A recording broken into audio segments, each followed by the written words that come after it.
Well, transit in Nashville is getting a facelift, and that includes bus stops with more shelters. It's part of an ongoing effort to improve rider safety and experience and encourage more people to ride. Our Amelia Young joins us along Revels Drive, which is north of town. And Amelia, a new shelter there actually marks a big milestone for WeGo public transit.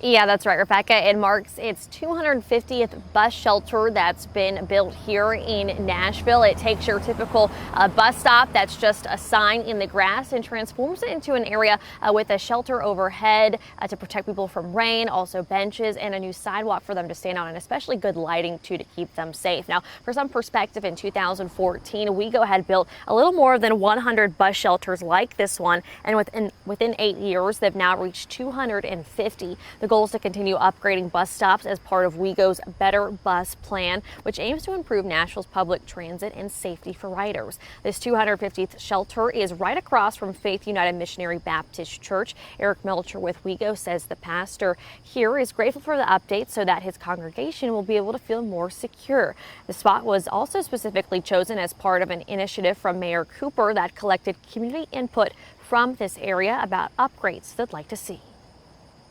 I know sometimes it might not seem like much, a new bus shelter, but when you add them up and when you're talking, the dozens and dozens of new bus shelters, this makes a big difference in Nashville. Now, sending it back to you, Rebecca, I mean, this is a huge deal for this area. City leaders are going to be here to talk about it in just a couple hours, and just, again, a really big deal for the community and all the neighbors here in this area as well.